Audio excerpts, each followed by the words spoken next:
A ver, Baltasar, ¿qué pasó?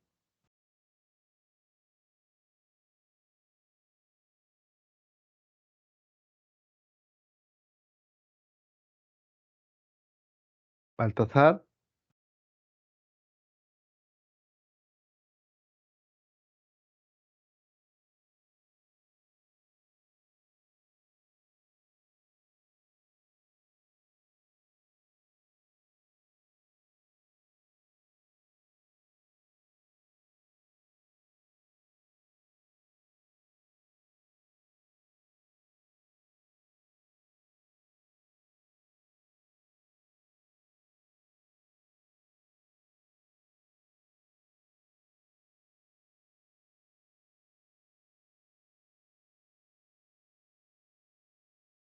¿se fue Baltasar, Jocelyn? Sí, justo le estoy llamando porque no figura en los asistentes. No sé si se le habrá ido el internet o algo otro.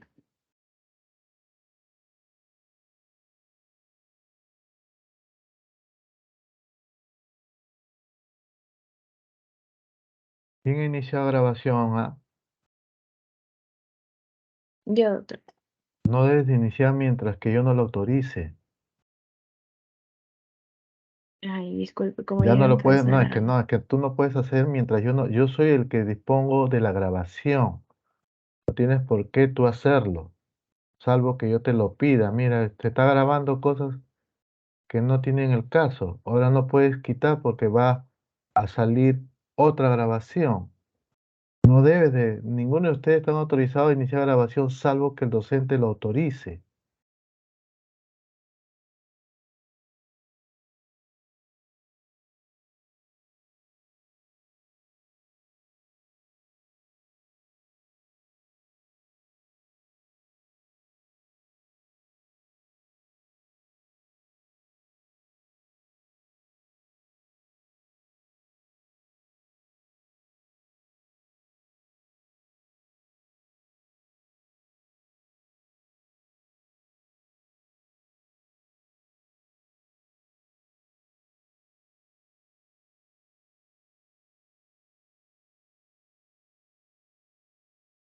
¿Te comunicaste con tu compañera? Me he escrito, pero no me contesta, Ya, doctor. vamos a empezar con, mira, 14 minutos de grabación para nada. A ver, Daniel Bautista, presenta tu caso clínico, por favor. Sí, por un momento.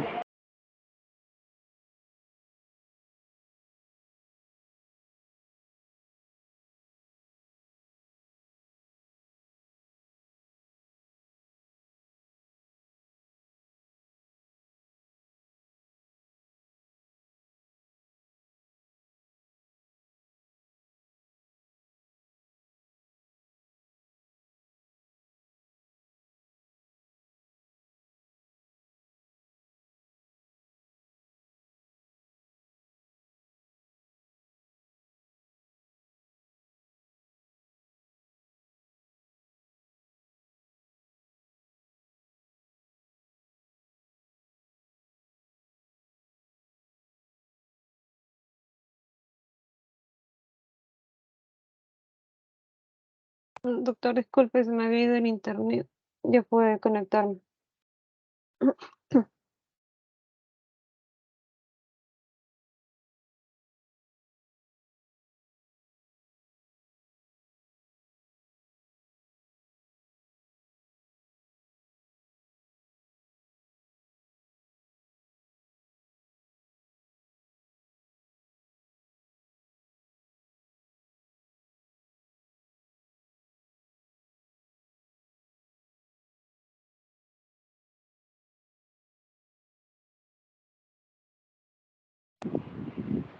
¿Se me escucha, doctor?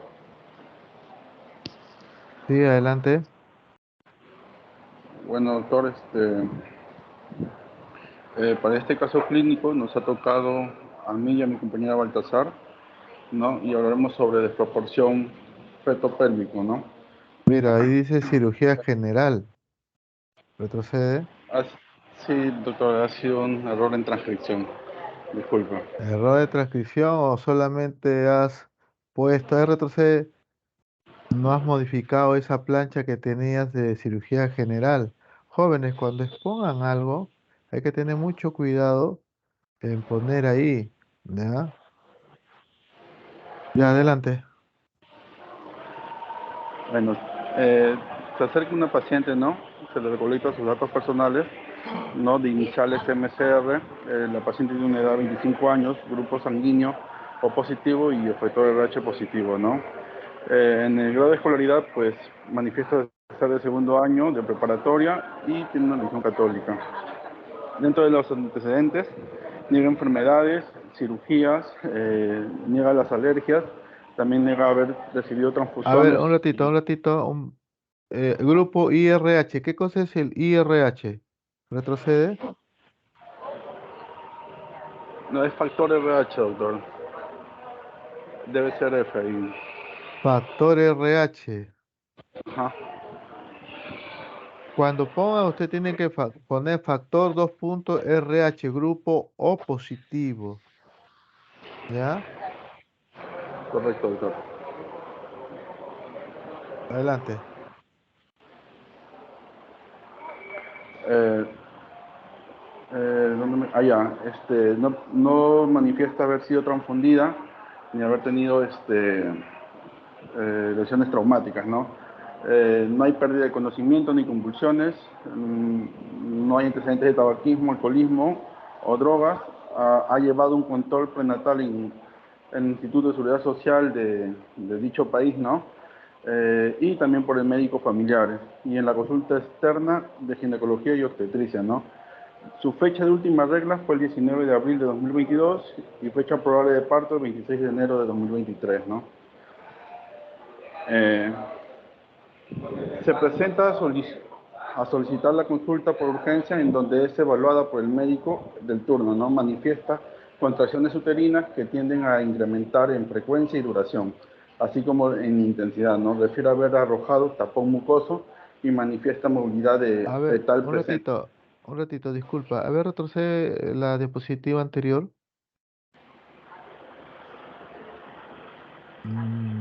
Ya, ya, adelante.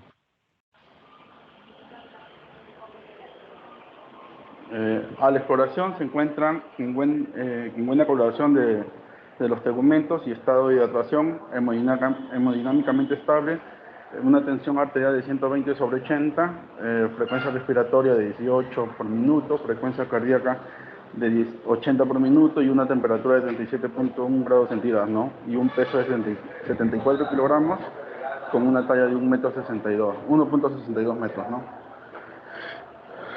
Dentro de la evolución, pues es evaluada por el médico especialista, quien después de efectuar la exploración le ingresa al área de tococirugía, ¿no?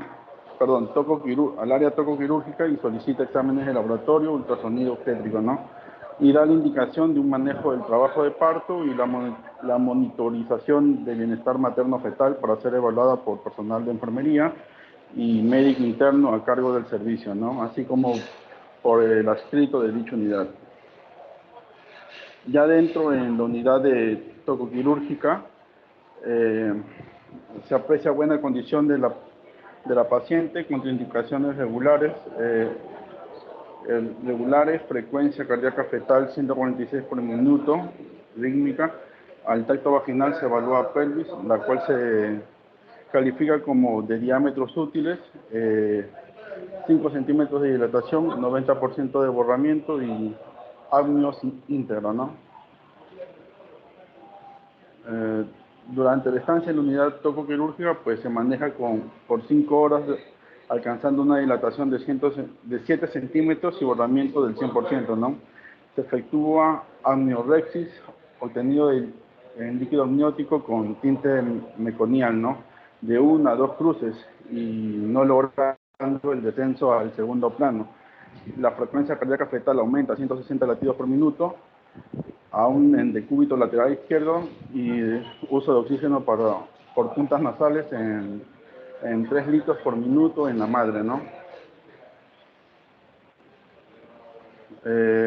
Este caso es evaluado por el médico adscrito, quien concluye que se trata de una de una falta de descenso, de dilatación y estacionaria y de datos de inicio de SFA, ¿no? Por el cual concluye que se trata de una desproporción cefalopélvica y decide terminación del embarazo por vía abdominal, ¿no? ¿Qué cosa es SFA?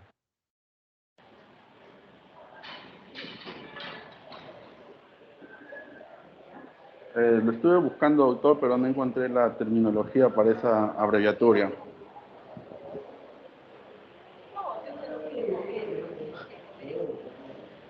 A ver, ¿qué dice Héctor Aikachi? ¿Qué cosa es SFA? Sufrimiento fetal agudo, doctor. ¿Escuchaste, Bautista? Sí, doctor, sí, sí, estoy escuchando. No, pues, es que no me puedes exponer, colocar un acrónimo, ¿ya? Y que no sepas qué cosa es ese SFA. ¿Ah? Tienen que ustedes, al colocar algo, tienen que saber lo que están colocando. No solamente hagan un copy-paste. Tienen que colocarlo, tienen que saber lo que están colocando. Acá, por ejemplo, lo está diciendo, cuando hay una falta de descenso, la dilatación está estacionaria. Y cuando eso, ¿qué pasa con la cabeza? No está bajando. El bebito comienza a sufrir, por eso que comienza el sufrimiento fetal agudo. ¿Qué significa eso? Que va a haber una taquicardia. Y cuando hay taquicardia por encima de 160, porque lo normal es de 120 a 160, comienza pues a volverse a hacer taquicardia, perdón, bradicardia. Bradicardia por encima, por debajo de 110, algunos textos lo ponen 105 y comienza ya el sufrimiento fetal agudo. Por eso que dan por conclusión, ¿no?, el término de la gestación por vía cesárea, vía abdominal. Y en el trabajo de parto es donde se diagnostica el DCP, que es la desproporción cefalopélvica. Hoy en día la D la han cambiado por la I y se pronuncia como incompatibilidad cefalopélvica. ¿Ya? Así que Bautista, para la próxima tienes que, y a lo demás también les digo, cualquier acrónimo que ustedes ponen, ¿saben qué es acrónimo, no? ¿Qué es acrónimo, Bautista? Abreviatura, como una abreviatura de... Abreviatura. A ver, ¿qué dice Lucero Vaca? ¿Qué cosa es acrónimo? Es la abreviatura de las iniciales de alguna Abreviatura o palabra. siglas, ¿no es cierto? Siglas Es también. siglas, ¿ya? Bien, adelante, Bautista.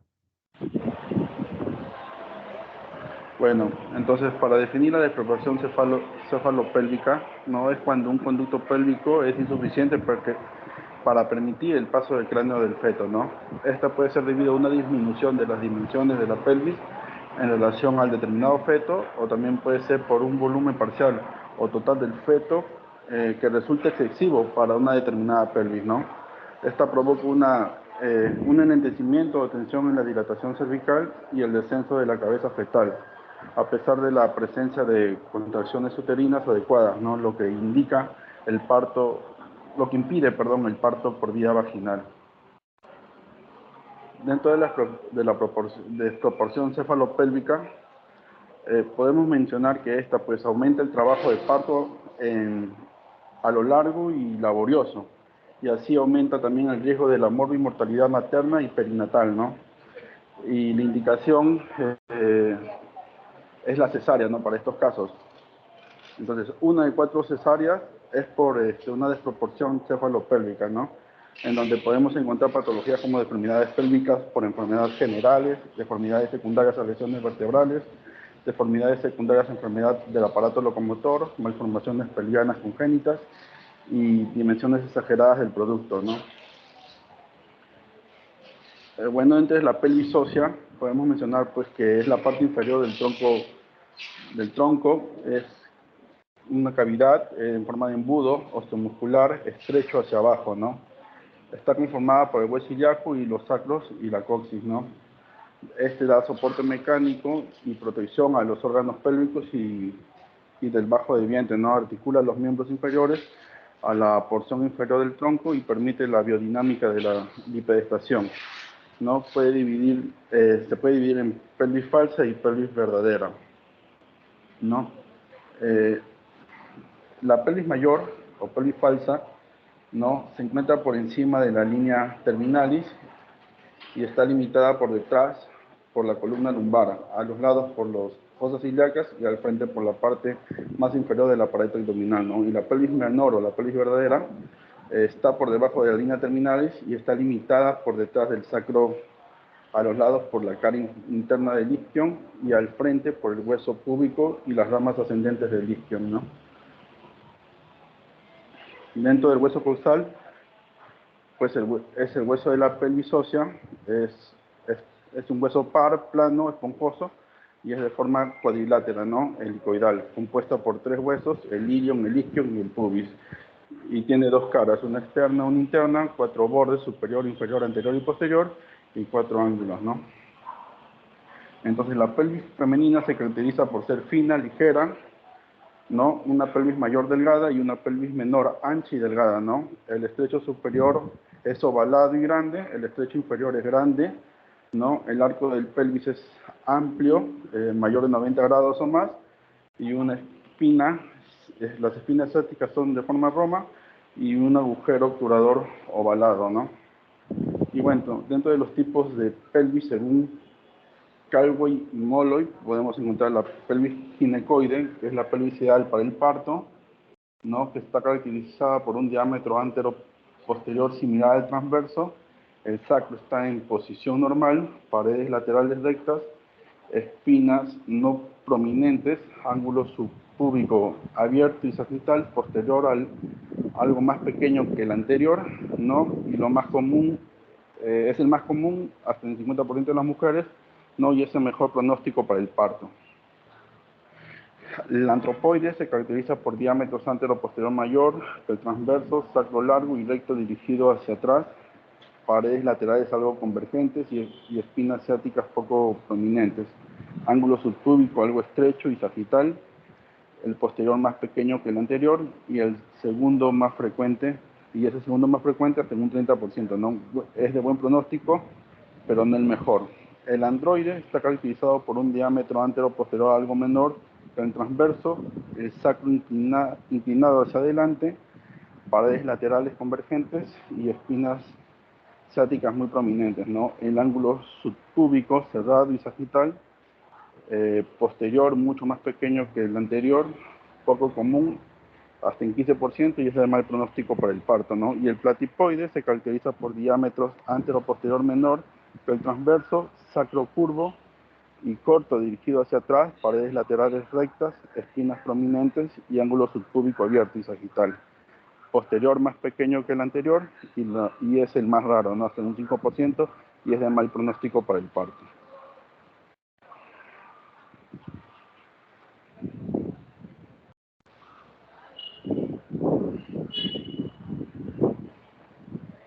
¿Todo se me escucha? Sí, pero no hubieras quitado tu diapositiva, pues estás en un Sí, móvil, ¿no? ¿No estás en tu sí, casa? doctor. No, no estoy en mi casa ahorita, doctor. Ese sería todo referente a mi parto, doctor.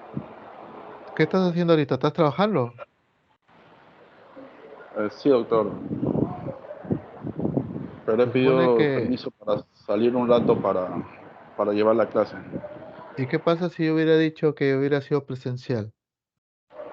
Hubiera hablado para ver la posibilidad de cambiar de turno, doctor. ¿Y por qué no lo has hecho, pues? Ah, no me puedes presentar en un móvil, ni siquiera te he visto con tu cámara encendida. Sí, lo que pasa es cuando prendo la cámara, doctor, y No estoy con el puede, celular. así estamos empezando mal. A mí, yo reconozco que aquellos que trabajan y estudian a la vez, no, pero yo también lo he hecho, pero siempre he estado presente en las teorías y en las prácticas. Si tú tienes que trabajar y si yo dispongo que sea presencial, no, ahí sí pides permiso porque sí no puede faltar, pero como es virtual, al toque, ¿no? Vienes y pides, te vas a un lado y con tu móvil estás haciendo la práctica. Es como que yo ahorita yo estoy operando y de mi celular les estoy escuchando y, y después estoy operando como que ustedes hablan y yo pues vengo y lo cumplo. Eso no me parece. ¿Ah? Así que eso no se vuelve a repetir. Si están laborando en un lugar y hay la práctica, hagan cambio de turno o préstense una máquina para poderlos ver, que tenga cámara. Háganse ustedes que ya están en el hospital, jóvenes.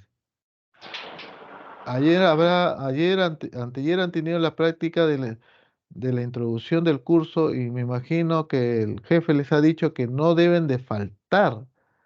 Tienen que estar acudiendo a sus prácticas o a su seminario. No me pueden estar trabajando en un lado. Si no te tocaba exponer, lo hubieras puesto en visto, tú estás haciendo tus labores y ves que uno sigue hablando tu compañero y después, al final, ya terminó, ¿cómo está? ¿Todo listo? Y cuando se te pregunta, al toque encienden lo que es el micrófono. Por eso que yo les pido la cámara para verlos. ¿Mm? ¿Usted qué cree? Que yo le pido solamente porque se me ocurre y hasta ahora no veo que enciendas tu cámara, Bautista, Daniel.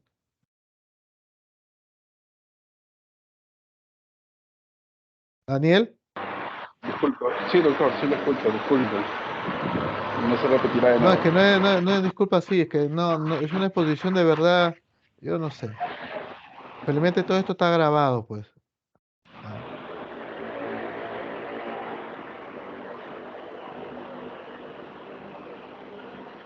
A ver, ¿qué me dice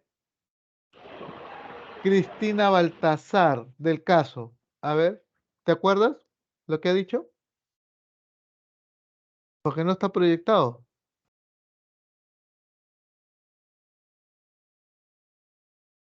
Cristina, Sí, doctor, ¿se me escucha? sí, te pregunta, a ver, ¿qué opina del caso? ¿Qué dice la diapositiva 3? A ver. Lo puedo proyectar, doctor. Es lo que mi compañero estaba No, pero yo te hablando. pregunto ahorita, ¿me puede responder? No, no es cierto. No. ¿Y así es la práctica, jóvenes? ¿Así vamos a hacer?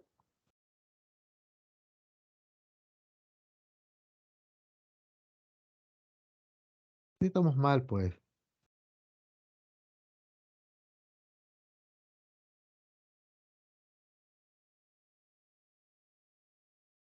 A ver, la siguiente, Baltasar. Sí, doctor, Tengan encendidas las cámaras, jóvenes, así estén en los celulares, ¿ah? ¿se me escucha? Sí. Voy a proyectar. Disculpa, más bien antes tenía problemas con el internet. Mm,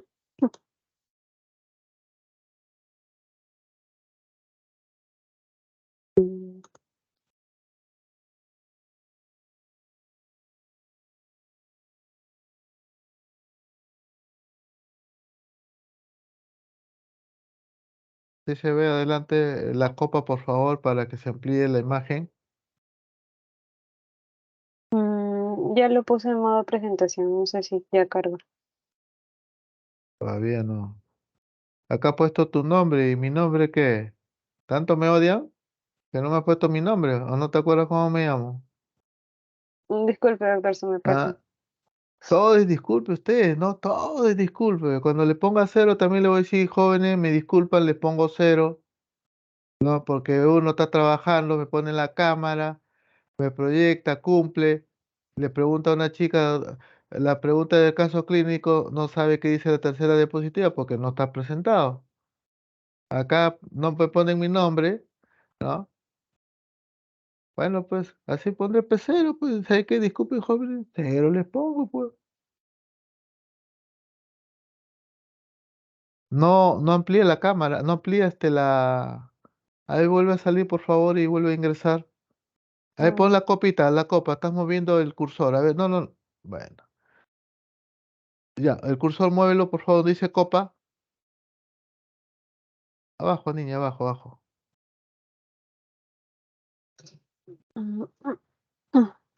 Ahí. ¿Se puede ver? Si no, para compartir de nuevo. Jóvenes, ¿ustedes ven? No, no, doctor. A ver, Ah, voy a compartir de nuevo entonces.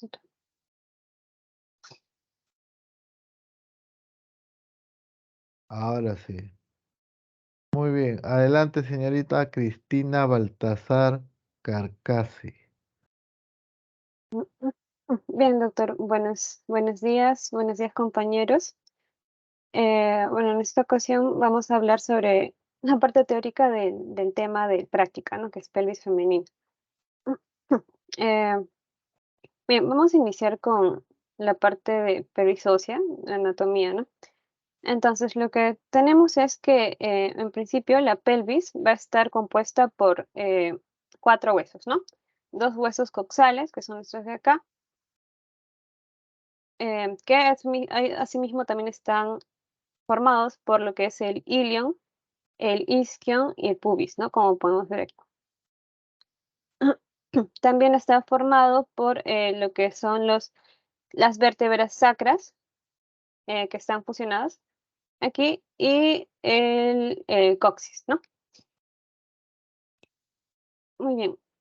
También vamos a ver que esta, a primera vista, pues va a formar lo que es un plano, eh, una entrada pélvica, ¿no? El estrecho superior, que se le denomina. Y esta va a estar conformada por, pues lo que es primero el promontorio, ¿no? Que podemos ver aquí. El promontorio va a ser eh, el borde superior de la primera vértebra sacra, ¿no? Que se puede ver aquí.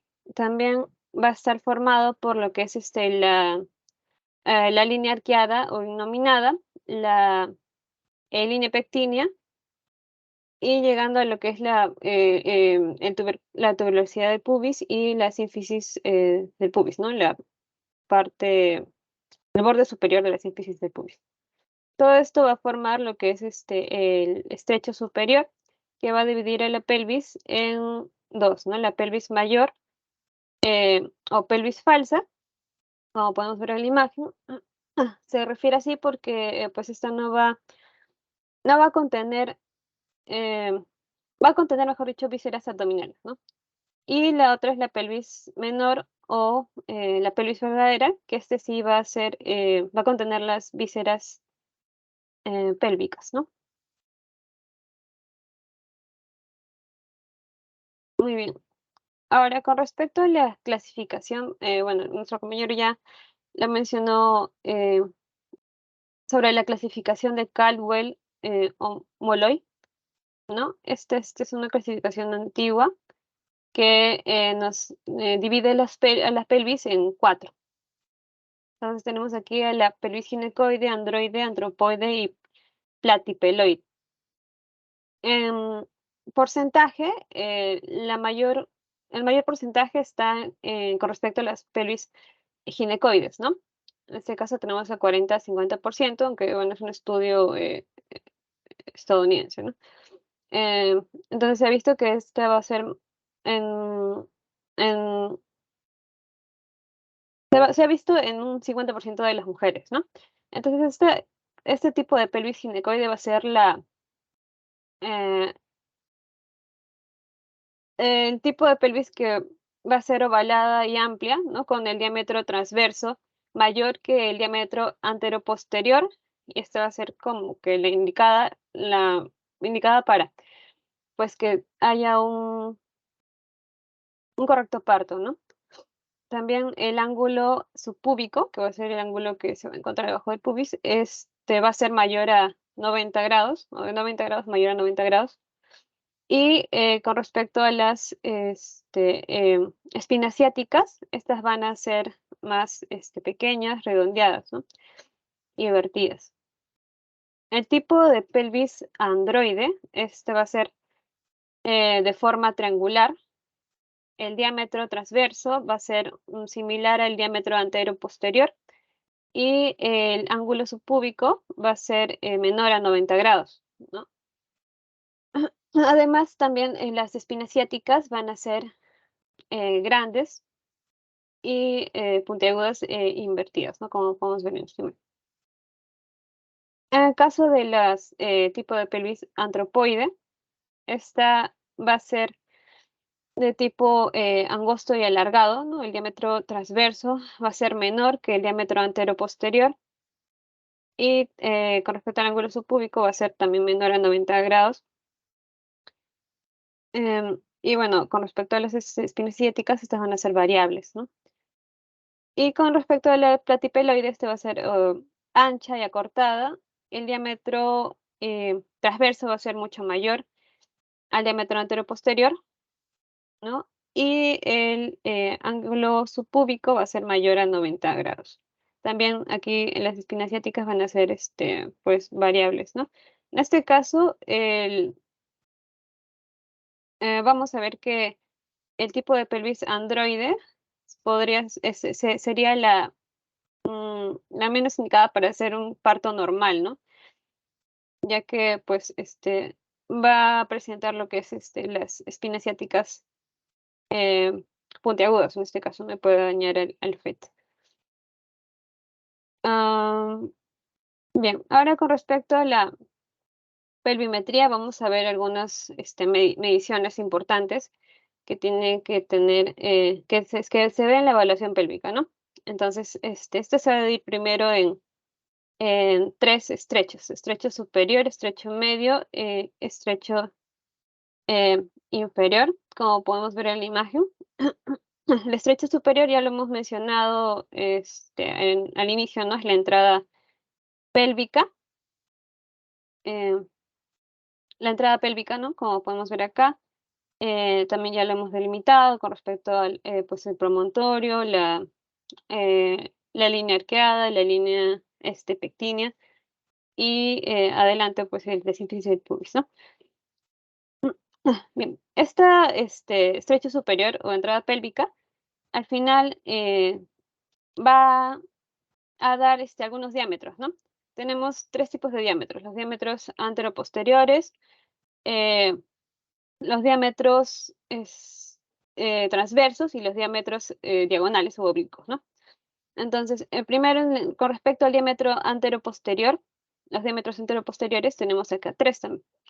El primero va a ser el promonto suprapúbico, o también llamado el diámetro conjugado anatómico o diámetro verdadero, ¿no? En promedio va a ser de 11 centímetros. Como lo podemos ver acá, ¿no? Suprapúbico hasta el promontorio. El segundo diámetro sería el promonto retropúbico o conjugado obstétrico, que se puede ver de acá, que en promedio mide 10.5 centímetros. Y el tercero sería el conjugado diagonal o el promonto subpúbico, ¿no? Que podemos ver aquí, que mide en promedio 12 centímetros. 12 centímetros, y va a ser el único diámetro que se va a poder medir, ¿no? A través del tracto vaginal, tratando pues, de localizar lo que es el promontorio, ¿no? Y para sacar lo que es el conjugado obstétrico, se va a poder sacar por la resta, ¿no? Se va a restar lo que es el conjugado diagonal menos 1.5 centímetros para hallar el conjugado obstétrico, que es va a ser importante, ¿no? Para ver si pues estamos hablando de una pelvis estrecha o no. Bien. Ahora, con respecto a los otros diámetros, el diámetro transverso, acá tenemos el diámetro transverso anatómico, ¿no? Que va a ser el diámetro máximo con respecto a, el plano horizontal. Este va a ser de 13.5 centímetros, pero el que nos va a importar más va a ser el transverso mediano, ¿no? Este transverso mediano o transverso útil va a ser equidistante entre lo que es la sínfisis del pubis y el promontorio, ¿no? Y normalmente va a pasar por lo que son las eminencias iliopúbicas. Este transverso útil o transverso mediano va a medir aproximadamente 12.5 centímetros. Y con respecto a los diámetros oblicuos o diagonales, o de encaje, ¿no? Tenemos acá dos. El oblicuo izquierdo, que va a medir, que va a medir desde la eminencia iliopúbica izquierda a la articulación sacroiliaca derecha, ¿no? Y este en promedio va a ser de 12.5. Y tenemos el oblicuo derecho, el oblicuo derecho, que va a medir desde la eminencia iliopúbica derecha al, A ver, repite nuevamente, te estás confundiendo, estás volviendo a repetir lo que has dicho en antes. ¿Cómo es el oblicuo derecho? ¿De dónde a dónde va? perdón. El oblicuo derecho va de la eminencia iliopúbica izquierda a la articulación sacroiliaca. Estás dirigiendo mal el cursor. No. Sí, perdón. Respira hondo, tranquila, no te estreses. También que yo les estresa con las preguntas, pero es necesario. Tranquila, respira hondo. Ya. Si tienes agua de sal a tu costado, te tomas un poquito, respira hondo y vuelve a rebobinar lo que has dicho. Ya, disculpe. Entonces, el diámetro oblicuo izquierdo, que podemos ver aquí, ya, el oblicuo izquierdo, va a ir desde lo que es la eminencia iliopúbica izquierda hacia la articulación sacroiliaca derecha. Este va a medir en promedio de 12.5 centímetros. Y el diámetro oblicuo derecho va a ir desde la eminencia iliopúbica derecha a la articulación sacroiliaca izquierda. Y se va a medir en promedio 12 centímetros.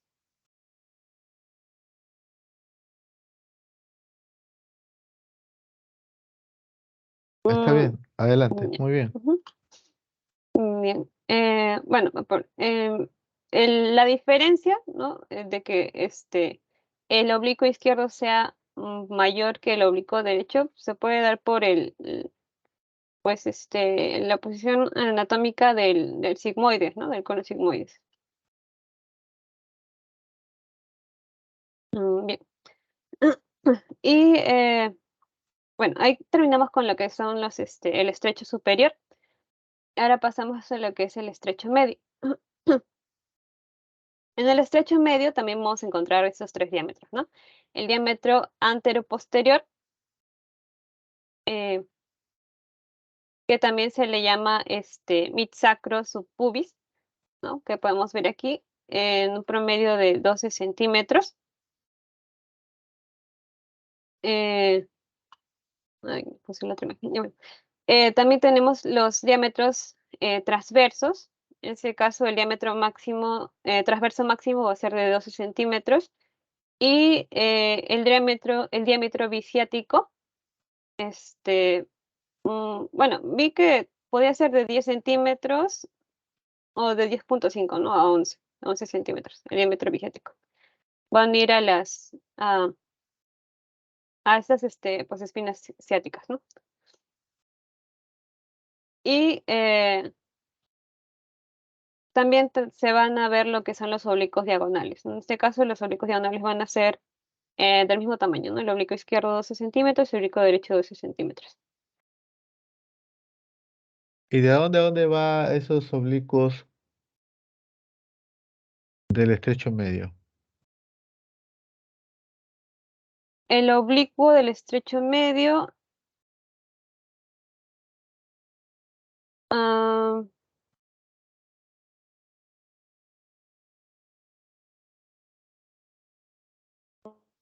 no recuerdo. O sea, tú pones, porque de repente la literatura dice y no sabes de dónde a dónde va.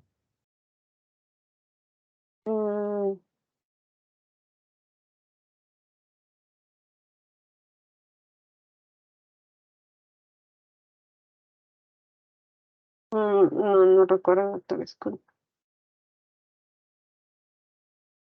Lo que tú dices está bien, ¿no? Pero para la parte práctica de nosotros es que no usamos mucho lo que es el transverso del estrecho medio, que es el máximo, ni tampoco lo que es los oblicuos, porque de una vez que ya la cabeza fetal llega a pasar lo que es el estrecho superior, sobre todo a nivel transverso y los oblicuos, el resto va a seguir bajando, porque ya prácticamente ha encajado, ya, y baja. Por eso que ayer que he hecho la teoría, yo más me he centrado, porque ha sido largo, ¿no? Yo he tenido que reducir algunas cosas. No le he obviado mucho los estrechos el diámetro transverso, que lo único que sí nos interesa es el bisiático. Normalmente algunos textos le ponen 10.5 a 11. Yo me quedo con 11. Y lo que es el diámetro anteroposterior, que es mi sacro subpúbico, que también no sirve mucho en la parte estética, pero es una zona donde se produce la excavación pélvica, es la zona un poco más ancha, hablando de anteroposterior. Porque recuerden que el sacro, ¿cómo va? Ven ustedes la figura, es cóncavo, ¿correcto? ¿No lo ven? Es cóncavo. Mi sacro a la altura del tercer sacro, miren, es más amplio. Entonces, ahí es donde uno debe de centrarse. Los oblicuos puede que ayuden, pero como lo has visto, tienen la misma medida y en la parte estética no nos sirve mucho en esa parte. No nos sirve mucho. Más nos interesa lo que es el estrecho superior. ¿Ya?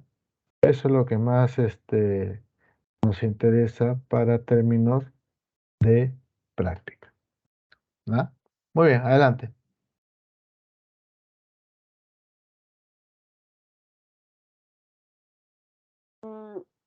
Bien. También se menciona un poco, ¿no? Sobre el estrecho inferior, que este va a ser la salida pélvica. Y bueno, los límites van a ser el borde de sínfisis, el borde inferior de la sínfisis del pubis, las ramas isquiopubianas, la tuberosidad isquiática, el ligamento sacrosuberoso y pues el coxis, ¿no? El límite, el borde del coxis, el vértice del coxis. Y bien, en este caso, se van a ver solo dos diámetros, ¿no? Dos tipos de diámetros. El antero-posterior, que tenemos dos, ¿no? El subpubis subsacro, que va desde el borde inferior de la sínfisis del pubis al borde inferior de la vértebra S5, y en promedio mide 11 centímetros. Y el subpubis subcoxis, ¿no? Que va del borde inferior de la sínfisis del pubis también al vértice del coxis, ¿no? En este caso se menciona que en contranutación, que es cuando pues la cabeza del feto está bajando por esta zona del promontorio, empuja el promontorio y el coxis se va hacia adelante, ¿no? Ese sería la contranutación, por eso en ese caso el diámetro sería de 9 centímetros, ¿no? Estaría acortándose. Pero A cuando ver, ya, perdón, ¿qué cosa es nutación? ¿Y qué es contranutación? bueno, lo que había estado leyendo es que la nutación es, bueno, primero la contranutación es cuando el promontorio se va hacia atrás y el coxis, por ende, se va hacia adelante, ¿no? Cuando pasa la cabeza del feto por esa parte. Y la nutación es lo opuesto. Cuando ya la cabeza del feto esté más abajo, pues el coxis se va hacia atrás y el promontorio se va hacia adelante. Es lo que más o menos había entendido.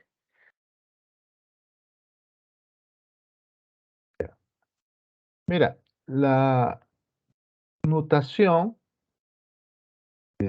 y la contranutación es aquel que hace el movimiento de la articulación sacroilíaca, o sea, de S5 a coxi 1 o C1. Entonces, de lo que está en la parte del coxis dirigido hacia la parte anterior, le llaman contranutación, pero cuando esta articulación se mueve y vira para el lado de atrás, a eso le llaman contranutación. Entonces, perdón, nutación.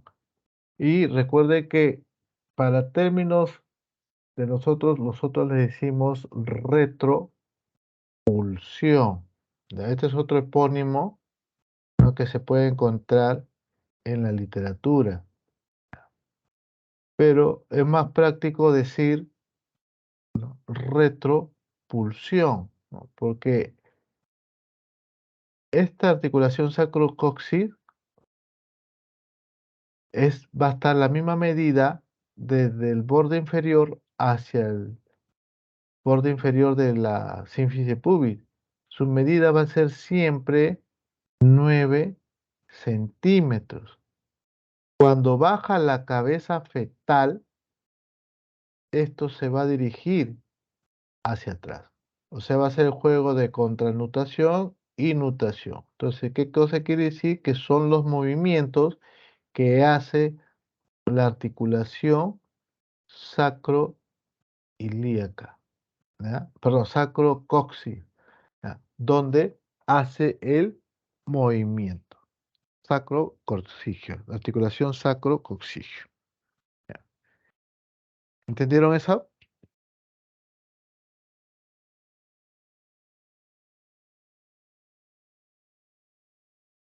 ¿Están ahí o se han dormido? Sí, doctor. Ya. Sí, doctor. Adelante. Ujú. Y por último, el otro diámetro va a ser el transverso, que va a ser el diámetro bisquiático, ¿no? Este va a estar entre las tuberosidades isquiáticas y va a medir en promedio 11 centímetros. Bien, eso con respecto a los estrechos de la pelvis. Ahora, para hablar sobre lo que también se mencionó en los temas, los planos de Lee y planos de Hodge, ¿no? Entonces, ambas van a ser utilizadas para evaluar la altura de la presentación fetal, ¿no? Como podemos ver en esta imagen, en el caso de los planos de Lee, pues esto se va a medir mediante la distancia que existe entre el punto más bajo, ¿no? El punto de declive más bajo de la presentación fetal, en este caso si es cefálico va a estar de cabeza, ¿no? Y con respecto a las espinas ciáticas. En este caso se van a ver estaciones, ¿no? La estación 0 va a estar a la altura de las espinas ciáticas, como podemos ver aquí, y de ahí se va a sumar o restar, ¿no? Más menos, se va a sumar o restar las estaciones, ¿no? Con respecto a esta base, estación 0. Entonces tenemos las estaciones de -4 a -1, que va a ser la distancia en centímetros, si es que está por encima de la espina ciática, y las estaciones de +1 a +4, si es que está por debajo de la espina ciática, ¿no? Este es el plan, con respecto a los planos de Lee. Ahora, con respecto a los planos de Hodge, eh, también va a expresar pues, la altura de la presentación del feto, en este caso con respecto a 4 planos paralelos, ¿no? El primer plano es el que va del borde superior de la sínfisis del pubis al promontorio, del borde superior de la sínfisis del pubis al promontorio. El plano 2 va del borde inferior de la sínfisis del pubis a la vértebra S2. El plano 3 va a pasar por las espinas ciáticas. Y el plano 4 va a pasar por el piso del pelvis, ¿no? Por el vértice del coxis. En este caso podemos ver que el plano 3, el plano 3 de Hodge y la estación 0 van a coincidir, ¿no? En este caso. Y ahí podemos relacionarlos también. Bueno, eso ¿Con es cuál va a coincidir? A ver, retrocede, ¿con cuál va a coincidir?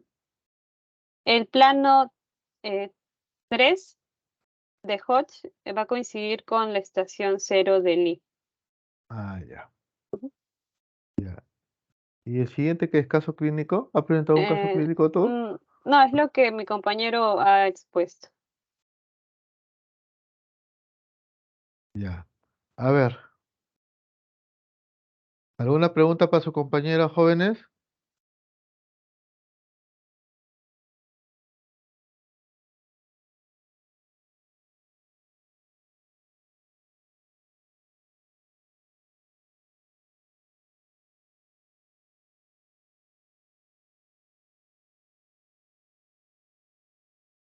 Como siempre, no hay preguntas. Doctor, buenos días. ¿Me escucha? ¿Sí? Doctor, Sí, bueno, la primera parte que habló de planimetría, cuando yo quisiera, digamos, tener una definición más o menos sobre pelvis estrecha, principalmente con cuál de todas las líneas que nos ha mencionado deberíamos guiarnos, o es que es de todos, digamos, evaluando uno por uno, o existe a ver, alguna línea en especial. a ver qué dice la expositora. Sí, lo mencioné mientras estaba exponiendo. El diámetro obstétrico es el que se va a utilizar como referencia para ver si una pelvis es estrecha o no. Y no se va a medir exactamente por el tacto vaginal, sino va a salir después de haber medido lo que es el diámetro de conjugado diagonal, ¿no? A través del tacto vaginal, y se le va a restar 1.5 centímetros para hallar lo que es el conjugado obstétrico.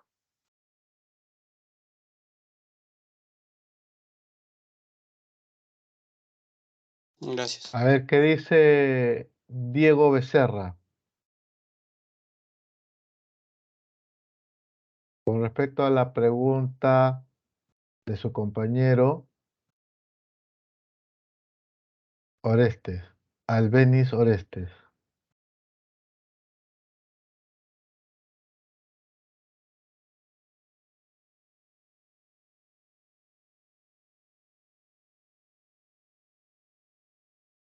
Está Becerra, otro que está en visto. Sí, doctor, aquí me encuentro. Ya, pues, ¿dónde estás? ¿Estás durmiendo? ¿Estás tomando desayuno? ¿O estás trabajando también? No, doctor, fui al servicio higiénico nada más. Qué coincidencia, ¿no? A ver, la pregunta.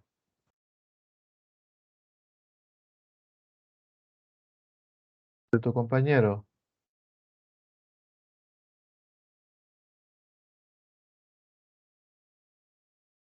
Mm,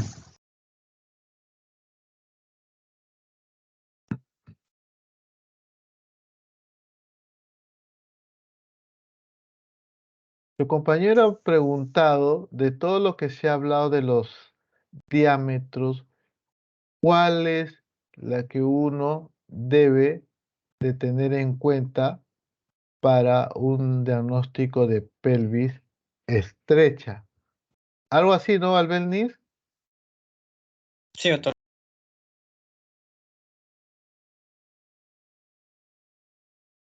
¿Eh? ¿Te escuchamos, mm, Becerra? no, no sabría decirle, doctor. Un ratito, joven, un ratito.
Disculpe, jóvenes, sino que me llamaron de donde es laboral en la mañana. ¿Qué pasó, visito? Tengo una paciente un poco complicada. Ya.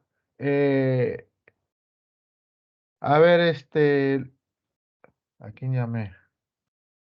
A ver, Becerra, ¿cuál sería tu respuesta en cuanto a lo que ha preguntado tu compañero Alventis Campuzano? Bueno, podría ser conjugado obstétrico, pero la verdad es que no estoy seguro, doctor. No está seguro. ¿Qué dice Alfredo Cabeza? Doctor, ¿podría precisar la pregunta del compañero? Es lo que estoy diciendo, pues. ¿No se estaba atento? No, sí estaba atento, pero quería saber la pregunta del mismo compañero, ¿no? ¿Y por qué no quieres saber la misma pregunta que yo te he hecho? Si es lo mismo. ¿Cuál es Está el bien, doctor. inconveniente? Ya Está pues, bien, no hay contéstame, problema. pues. ¿Cuál es la respuesta? A ver, Bueno, a mí me parece que el tu estrecho inferior cámara, sería... tu cámara, tu cámara. ¿Está encendida? No te veo.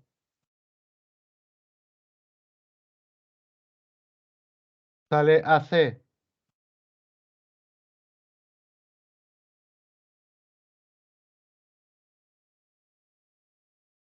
Doctor, a mí me parece que el estrecho de la pelvis inferior es la más conveniente, ¿no? Para evaluar, dado que por La, ahí es la salida de canal del parto. la superior. Ya. Inferior, inferior, inferior. Ah, inferior. Sí. Ya. ¿Qué dice Lice Carazas? Doctor, yo creo que es la del conjugado diagonal que se debe tomar de referencia, la de promonto subpúbico, justo la que está mostrando mi compañera en mi imagen. Así. ¿Y cómo es eso? A ver. Bueno, yo, según lo que estaba leyendo, es la que mencionaban dentro de Qué lo que es la milagro que ha película. leído. Ya, ¿qué libro has leído? No, no, había estado buscando sobre la pelvis estrecha, qué medidas de referencia se consideran, y bueno, encontré que la del conjugado diagonal es la que consideran para, en ese caso, ¿no? Ya. Miren, jóvenes. En cuanto a la pregunta del compañero Campuzano, creo que se llama así, Campuzano Alventis, la respuesta en ese sentido, creo que en antes, cuando expuso su compañera, ¿qué es lo que le dije? Lo que más importa son los diámetros que se encuentran en el estrecho superior. Ya. ¿Por qué? Porque son lo que uno puede evaluar en un tacto vaginal. También se puede evaluar en el estrecho medio, pero en el estrecho medio, ¿qué evaluamos? Las espinas ciáticas. Entonces, el diámetro para poder decidir si es una pelvis ginecoide o es una pelvis estrecha, se hace midiendo mediante un tacto vaginal el diámetro conjugado diagonal o llamado también promonto subpúbico, que tiene una medida de 12 centímetros y se le resta 1,5 centímetros y nosotros evaluamos indirectamente lo que es el diámetro conjugado obstétrico. Ya.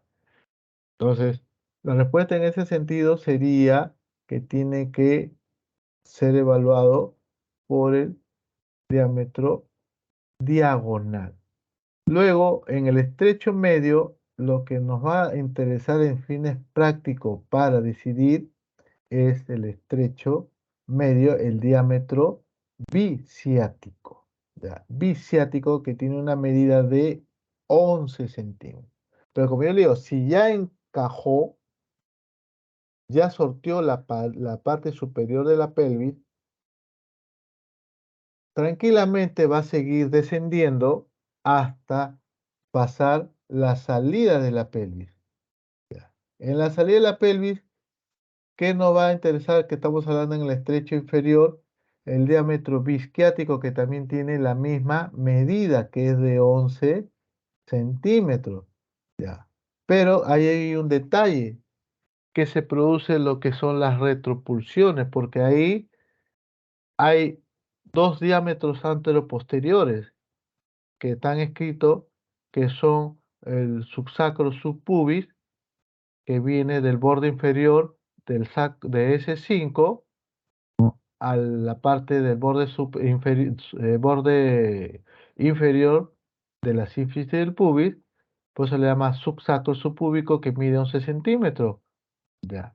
Y lo que más también nos interesa es el diámetro que va del borde inferior del coxis al borde inferior de la sínfisis púbica, llamado también subcoxis subpúbico o subpúbico subcoxis, que normalmente mide 9 centímetros, pero cuando pasa la cabeza fetal, esta articulación sacrocoxigia va para atrás, llamándose lo que es la retropulsión.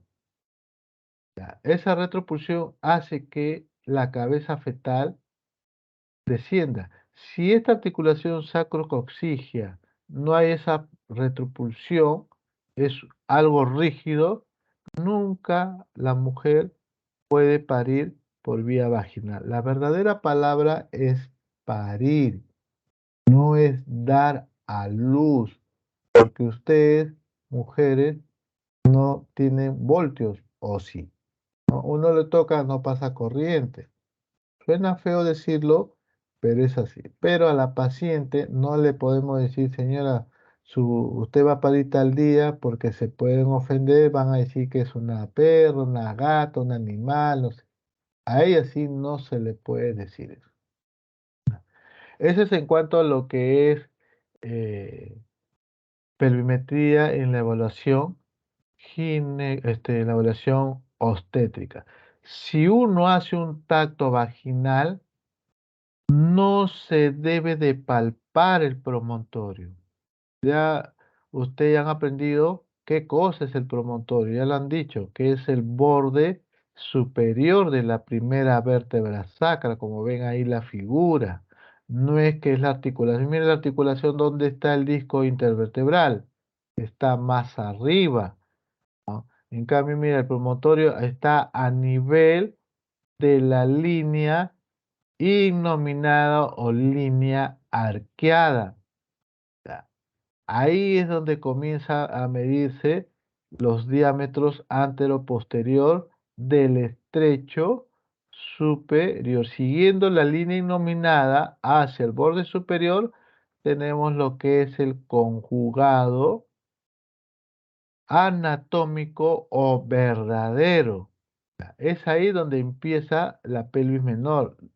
Por encima de la línea innominada o línea arqueada es la pelvis falsa, que no nos interesa. Pero desde ese punto, no. ¿Qué pasa? Ahí me está... Ya, bueno, muchas gracias, señorita Cristina. ¿No? Aquí ven, miren, ¿no? Es ahí donde empieza lo que es los diámetros del estrecho superior. ¿Ya? Y lo que es más evaluable es, como le digo, el diámetro diagonal. Entonces, si yo hago un tacto y no palpo promontorio, quiere decir que la paciente tiene una pelvis ginecoide. Pero si yo hago un tacto y palpo promontorio, una zona dura, no. ¿Qué me indica? Que es una pelvis estrecha. ¿Ya? Estrecha. Ahora, cuando uno realiza un tacto vaginal, tiene que introducir el segundo y tercer dedo. Al introducir segundo y tercer dedo, lo tiene que hacer en forma horizontal, porque si yo hago virando hacia arriba, ¿quién está arriba? Puede estar que la cabeza fetal se esté insinuando, o de repente ya está encajada. Entonces yo tengo que hacer eso. A veces muchos se confunden. Hacen un tacto, tocan cabeza, no, pelvis estrecha. No es pelvis estrecha. Es la cabeza fetal que se encuentra localizado en ya en el estrecho medio, porque cuando ya está encajado, quiere decir que el diámetro biparietal está a nivel de ¿quién? De la espina ciática. ¿Ya? ¿Se entendió eso?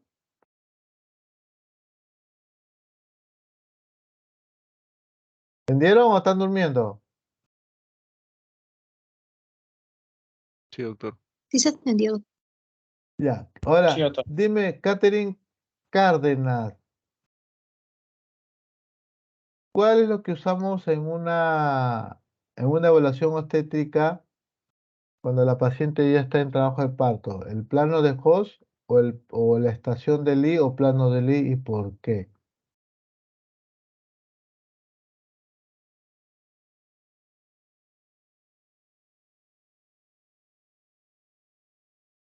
No sabría decirle, doctor. Chicos, se supone que el que hace el caso clínico y el tema, el resto tiene que leerlo, no solamente se va a sentar a escuchar o a leer la diapositiva que está puesto ahí. Ustedes tienen que saber porque en cualquier momento van a estar en sus prácticas y le van a decir, a ver, haga un tacto, ¿cómo está el descenso? ¿Qué van a responderle? ¿Qué dice Luis Carrizo?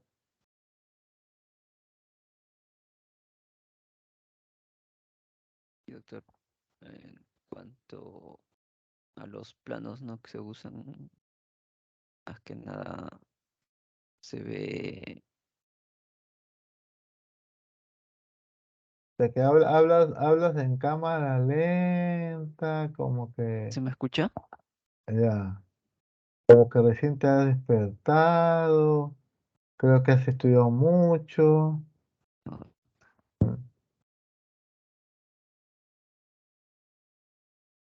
¿Cuál usamos?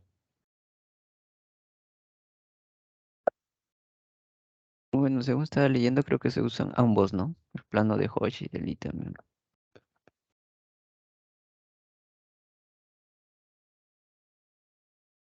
Rosario Casas, Doctor, yo también, según lo que había leído, es que ambos planos se utilizan para ver la posición del feto en lo que es el canal del parto. Eh, bueno, ambos planos, ya, así, ya.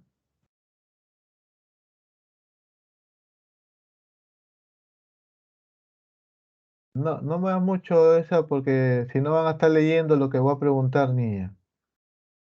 A ver, ¿qué dice la delegada Jocelyn?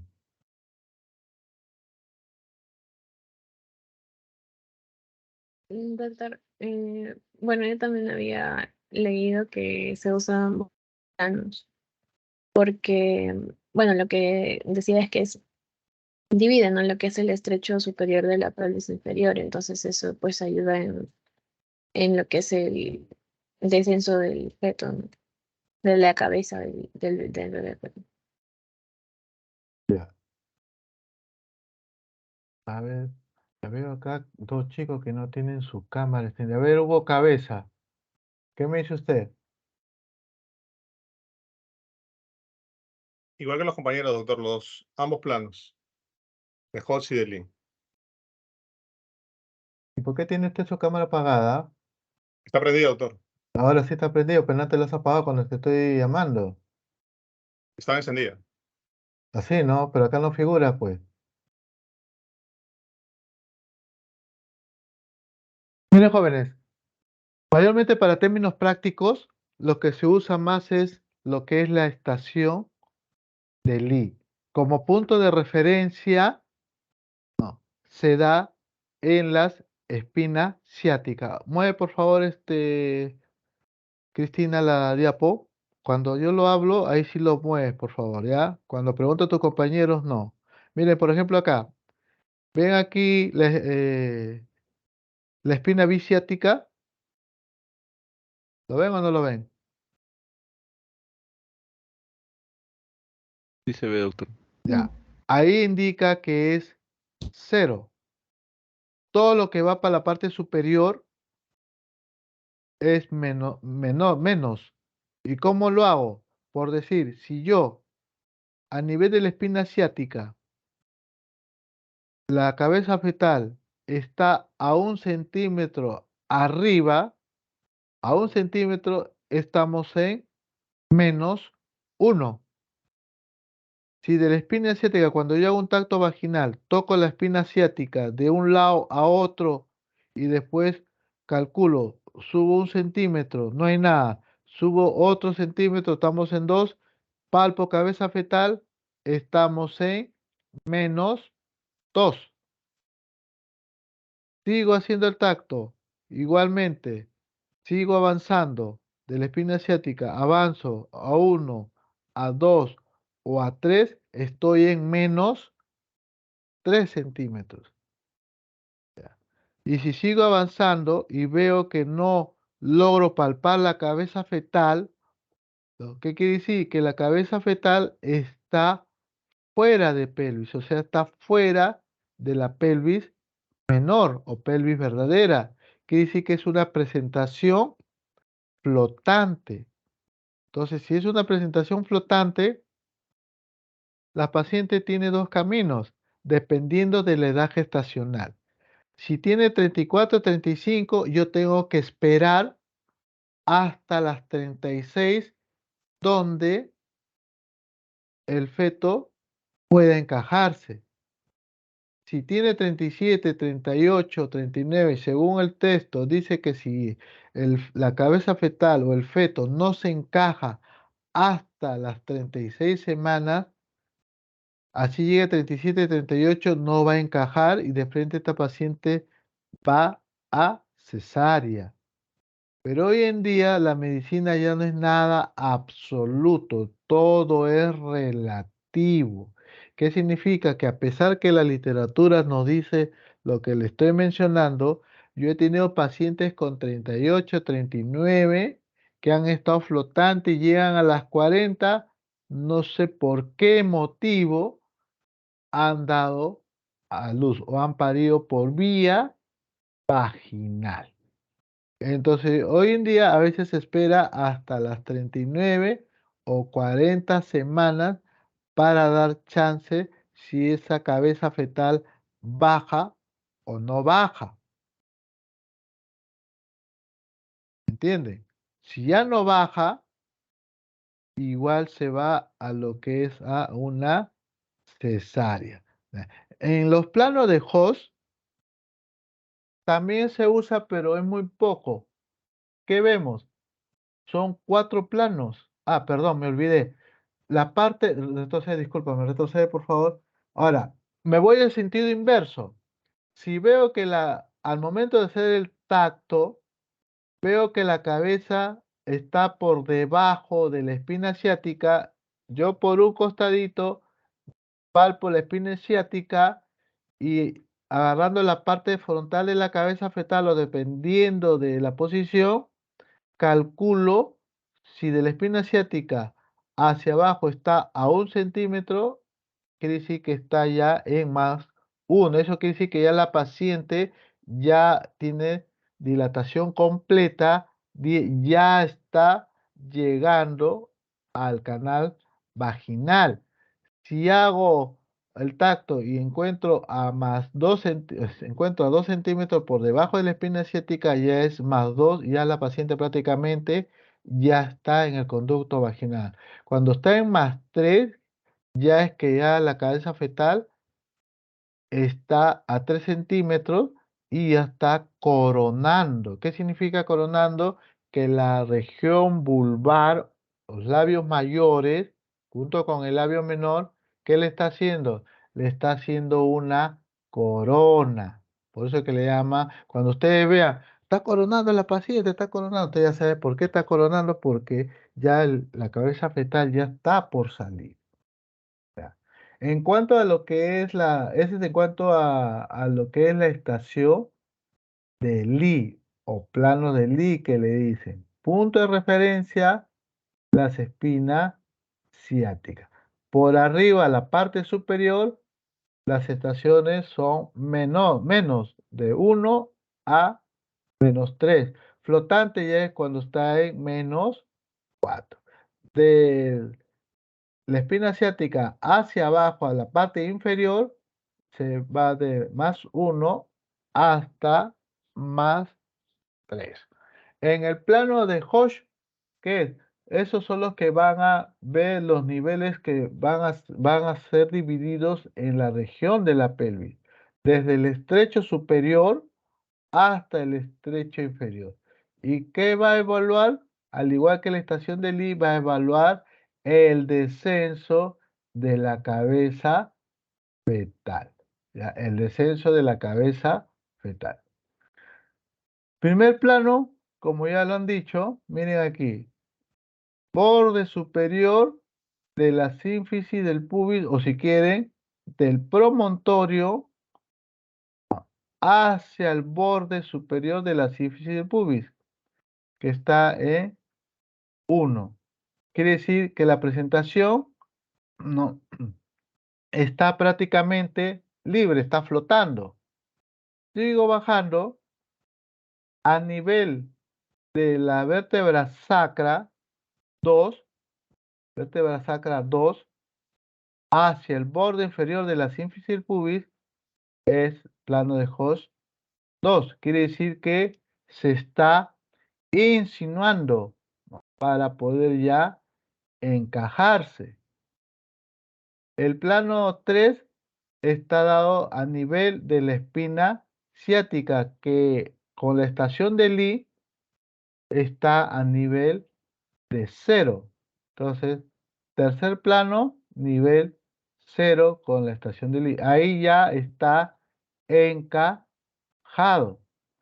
El plano 4 viene, miren aquí, como ven, desde el borde inferior, algunos le llaman extremo, ¿no? Qué sé yo, del coxis, y se traza una línea paralela al plano 3, donde prácticamente queda en el aire, no hay un punto de referencia, ¿no? Y ese es el plano 4, que ya quiere decir que está recontramente encajado. Para el plano 1 de Lee, la estación, para el plano de Hodge 1, para la estación de Lee está en menos 4, o sea, está flotante, está libre. Para el plano de Hodge 2, para la estación de Lee está en menos 2, o sea que se está insinuando. Gracias, ¿no? Vean aquí, miren, se está insinuando. Algunos le llaman abocando, ¿no? Que ya está por de la estación, del plano de Hodge 3 para la estación de Lee ya está fijo o está ya encajado, ya no se mueve. Y el plano 4 de la estación de Hodge con la estación de Lee está ya en menos 3, ya prácticamente ya está por coronar la cabeza fetal. Eso es lo que ustedes tienen que saber en cuanto a algún día que van a evaluar pacientes gestantes en trabajo de parto. ¿Se entendió, jóvenes?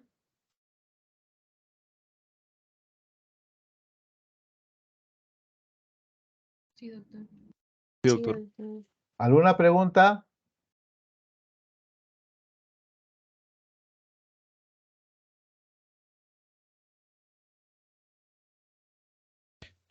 Doctor, cuando nos Sí. mencionó los movimientos, el que se da a nivel una retropulsión que se llama, uno podría predecir si es que va a ocurrir o no, o tienes que esperar al trabajo de parto.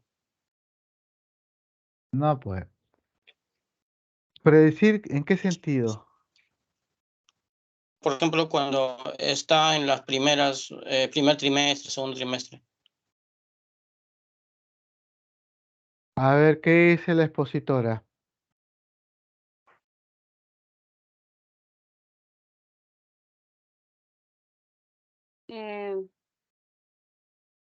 El movimiento de retropulsión, este, Delegado, una preguntita. Tú estás viendo la pantalla. Estoy viendo acá Hugo, Catherine y Lice que están con la cámara apagada.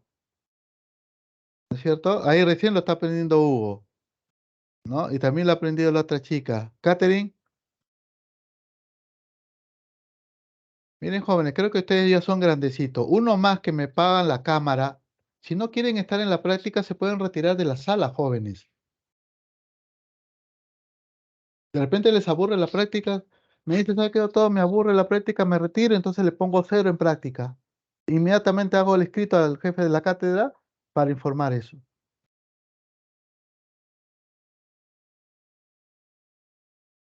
Porque al pagar la cámara, ¿qué implica? Que están haciendo otra cosa, menos estando ahí presente. Ya va la segunda llamada. Uno más ya no le voy a decir nada. De frente le pongo la nota y comunico al doctor Tello por escrito. ¿Eso es lo que quieren? Así lo voy a hacer. Parecen chiquitos ustedes, ¿no?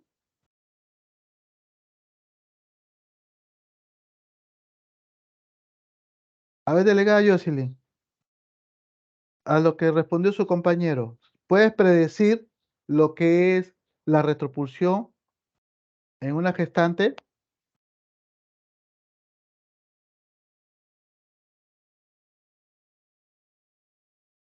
Jocelyn,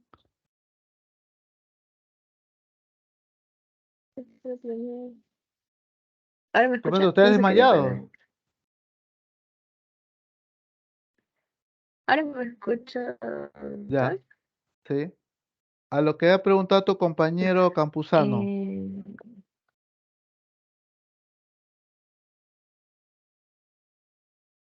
No sabría decirle, pero creo que no, ¿Crees porque que no? bueno, él dice, ¿no? Que sí se puede predecir como que en el primer trimestre, segundo, pero ya cuando es el trabajo de parto, ahí es cuando recién, bueno, el bebé va a estar descendiendo, ¿no? La cabeza. Entonces, creo que es ahí donde recién se ve. Entonces no se podría predecir. A ver qué dice Catherine Cárdenas.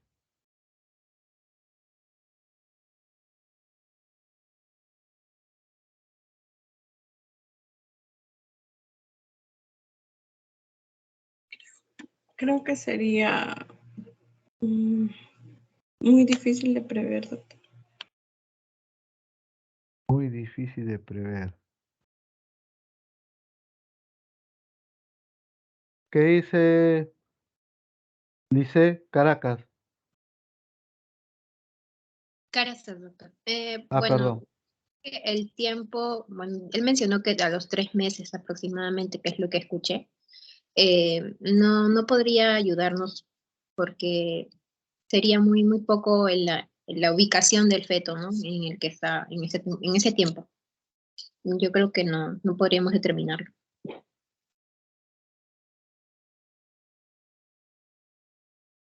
A ver qué dice este.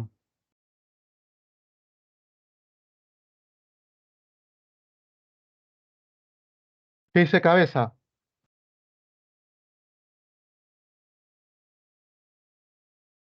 Bueno, yo creo que solamente cuando ya llegan las últimas semanas es donde se podría evaluar a través de los exámenes imagenológicos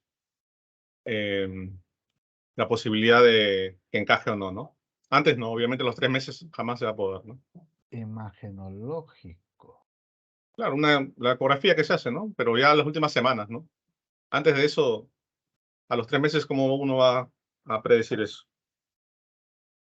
A ver qué dice Daniel Bautista.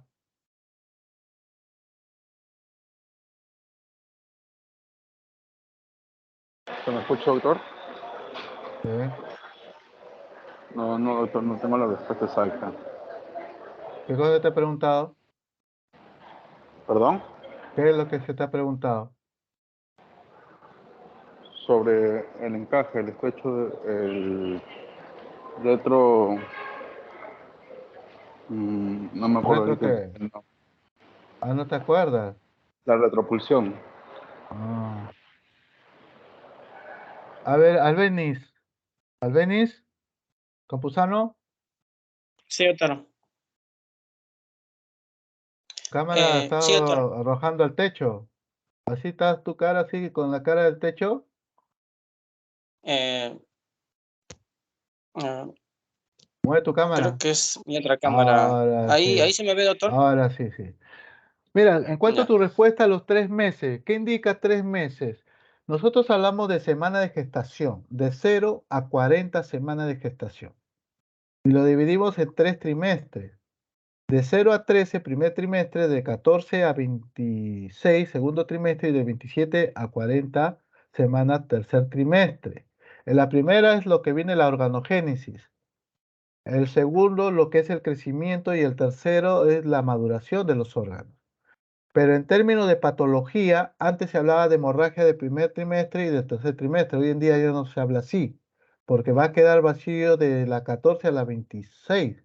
Entonces se habla de hemorragia de la primera mitad del embarazo, que es de 0 a 20, para la OMS de 0 a 22, y la hemorragia de la segunda mitad del embarazo a partir de las 21 o a partir de las 23 hasta las 40 semanas. Si hablamos de 3 meses, estaríamos hablando cerca de 13 a 14 semanas, entrando en primer a segundo trimestre. Esa retropulsión no se puede predecir, porque ese es algo ya, como les digo, es algo ya, ¿cómo dice? Ay, me fue la palabra ya. Algo ya constante. ¿Qué quiere decir? Que cuando la cabeza fetal comienza, la anterior figura, por favor, otra figura, un perfil donde está la retropulsión. Retrocede, por favor. Ahí está bien. Por ejemplo, cuando la cabeza fetal comienza a descender, esta retropulsión va a ceder hacia atrás. ¿Por qué? Por la fuerza que ejerce el feto al momento que se producen las contracciones. Las contracciones empiezan en el fondo uterino y hace que el cuello dilate y el feto vaya descendiendo porque lo está empujando. Al empujar la cabeza fetal, va a empujar, va a hacer la retropulsión, lo va a pulsar. Pulsar significa lo va a empujar hacia atrás para que pase. Y como esta articulación sacrococcígea es muy flexible, no es rígida, porque si fuera rígida, esto se rompería. Como me dijeron los alumnos del ciclo anterior, cuando se produce la retropulsión, ¿hay la posibilidad de romperse? No, porque la articulación sacrococcígea es flexible, retrae hacia atrás para el paso de la cabeza fetal y el resto del cuerpo. Eso se produce en el trabajo de parto cuando ya empezó el periodo expulsivo, o sea, periodo de dilatación que ya llega a 10 al periodo expulsivo, ahí se inicia lo que es la retropulsión. En el tercer trimestre no se puede hacer nada porque esa articulación sacrococcígea está quietito, nadie lo va a fastidiar. El único que lo fastidia es el feto cuando sale por parto vaginal. Porque si no hubiera habido, como le dije antes, si la articulación sacrococcígea fuera dura, rígida, como lo demás, nunca la mujer pariría vía vaginal, todo sería cesárea. Todo sería cesárea. Gracias a esa retropulsión, a esa articulación no fija, flexible, es que se produce el trabajo de parto. Y no se rompe el coxis, no se rompe la articulación, no se rompe, jóvenes. Así que tranquilamente, mientras que el feto no tenga un poderado fetal más de 4 kilos, o tenga usted la mala suerte de que antes que inicie el trabajo de parto haya ruptura de membrana o ruptura prematura de membrana, o de repente otra cosa más, todo está indicado para un parto vaginal. Y uno hay que esperar en primerizas 40 semanas. A pesar que algunos autores quieren hasta 41. ¿Por qué? Porque de 40 a 41 es un término que le llaman postdatismo. De 41 a 42 ¿no? Embarazo en vías de prolongación y a partir de 42, gestación post-término. Pues no podemos esperar, darnos el lujo de esperar tanto, porque recuerden que el líquido amniótico en el tercer trimestre ya va descendiendo, se va disminuyendo y no podemos seguir esperando. ¿Ya? ¿Se entendió? Sí, doctor. ¿Alguna pregunta?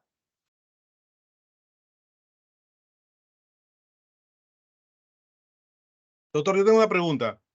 Entonces, A ver, Hugo. en ningún caso se podría dar una lusofractura anterior de coxis. Se lo digo porque aún recuerdo el término de un caso en el que la paciente, después de haber dado a luz, pues presentó esto, ¿no? Lusofractura anterior de coxis.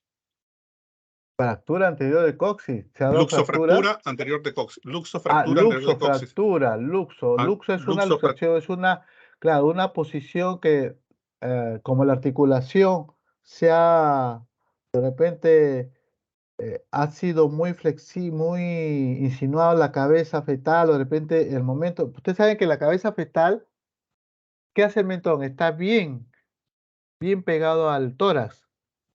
A veces hacen una pequeña deflexión que probablemente se haya producido esa lusofractura, pero es muy raro, salvo que la paciente, no sé si habrás preguntado, haya tenido una caída sentada. Se ha visto casos. Yo tenía también pacientes así que ha sufrido una caída y ha tenido fractura del coxis. Y cuando tiene fractura del coxis, para evitar lo que ha preguntado su compañero, yo no le puedo dar chance por vía vaginal, porque se puede romper.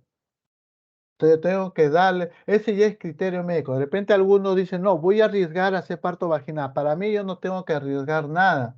Yo de frente hablo con la paciente y le digo que tengo que hacer su terminación de gestación por vía abdominal o por vía cesárea.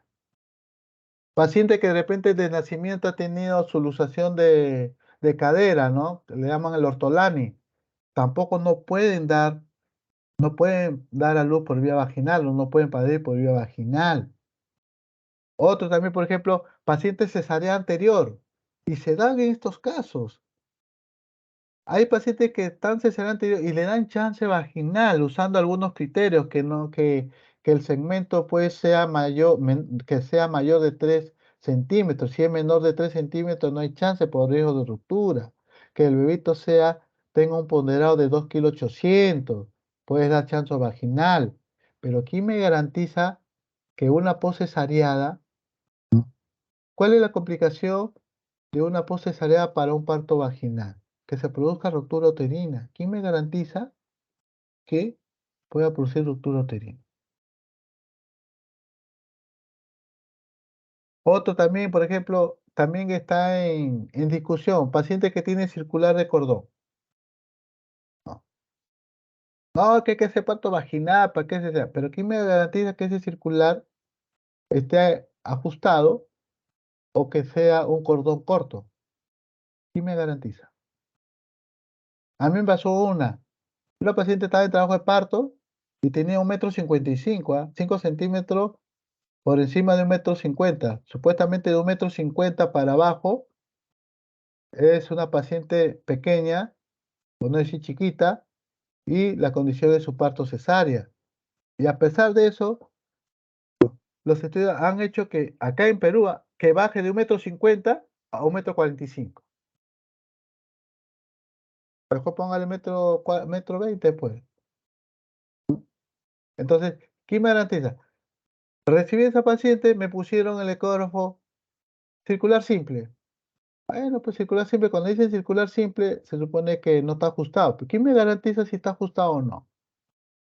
Entonces, vino la paciente de trabajo de parto, lo recibí todo, ¿ya?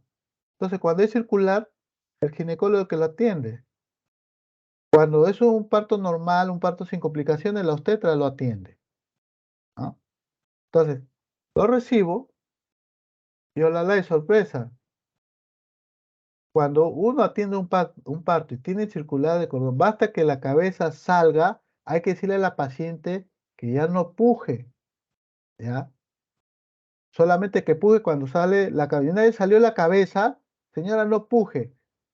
Si tú sabes que tiene circular de cordón, entonces tú agarras y colocas tu mano o tus dedos a nivel del cuello del feto, ¿ya? Todavía es feto porque cuando ya sale hasta los pies ya no es feto, ¿ah? Si es la cabeza sigue siendo feto. Entonces, yo agarré, quise desenrollar y no pude. Y no sé cómo metí más mi dedo y tenía otro circular ajustado. Y la ecografía me decía 1, o mejor dicho, circular simple, que dice 1. Y estaba el segundo ajustado. Y lo veía al feto ya poniéndose medio de rosadito, medio violáceo, ¿no? Para ya ponerse pues morado. ¿Qué es? En ese momento tuve que clampar 1 y desenrollé 2 vueltas y lo tuve que sacar. ¿Quién me garantiza eso? De los circulares. Nosotros le llamamos distosia funicular. ¿Quién me garantiza eso? Por eso que cuando uno hay que evaluar a la paciente, hay que evaluar bien. Hay un instrumento que le llaman monitor fetal, donde te va a medir las contracciones y te va a medir la frecuencia cardíaca. Y hay que estar perenne cuando hay trabajo de parto con ese monitor, porque nos va a decir cómo está la frecuencia cardíaca, cómo está la reactividad. A veces es complicado, jóvenes. Uno dice, no, tener parto es fácil. Claro, ¿tienes parto? No, bueno, ya, atiendo, bacán. Mientras no tenga circular, chévere. Pero si tiene, ¿quién me garantiza? Y se lo digo, ustedes evalúan gestantes, porque van a ir a un centro de salud, la obstetra le va a pasar para que evalúen. Si ustedes están evaluando al gestante, les digo desde ahora, jóvenes, y a mí me ha pasado, ya, y lo dicen también los libros. Paciente, recuerden que los controles de la primera semana hasta las 30 es una vez al mes. De las 31 a las 36 semanas son 2 veces al mes o cada 15 días. De las 37 hasta las 40 es una vez por semana o 4 veces al mes. ¿Ya? Repito, 1 a 30, 1 al mes. 31 a 36 cada 15 días o 2 veces al mes. Y de 37 a 40, 4 veces al mes o 1 por semana. En esas 37, cuando ya la paciente llega a las 36, si tú estás evaluando a una paciente 34, llega a 36, tú tienes que pedirle a la paciente una ecografía obstétrica. Esa ecografía del tercer trimestre resérvenlo para las 36 semanas. ¿Por qué? Porque el feto dentro del útero todavía tiene la posibilidad de virar, de producir la versión. Tenía una paciente que hasta las 34 semanas, 34 tenía ella un parto vaginal de hace 4 años. Un bebito de 3 kilos 400 molequecitas y este niñito era varón, el bebito era varón. Le pido la ecografía a las 36 y le digo que venga. Al momento de que viene, yo le evalúo obstétricamente y ustedes saben que del ombligo para abajo, dirigiéndose a la sínfisis del pubis, si los latidos están debajo del ombligo, es posición fetal, o sea, posición de la cabeza fetal abajo.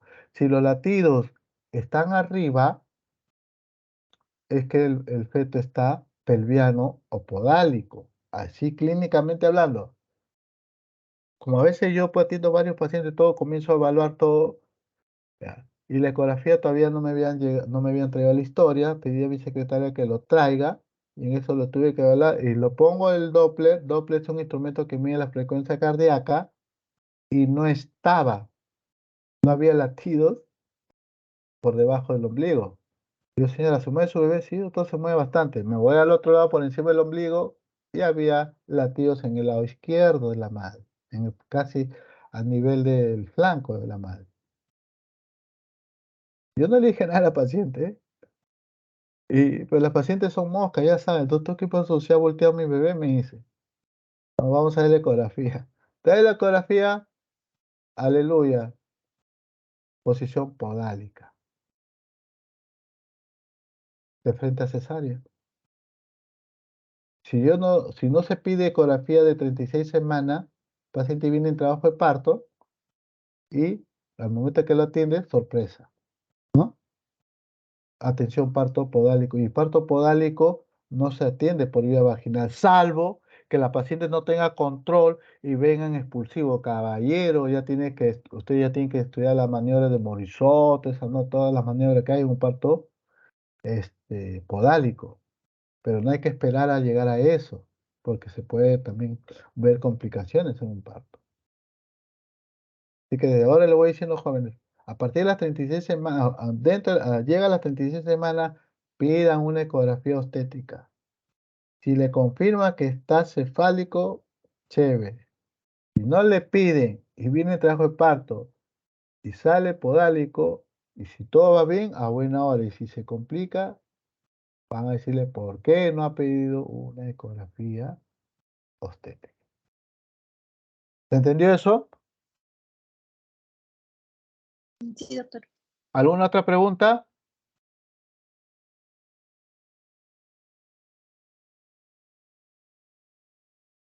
¿Preguntas?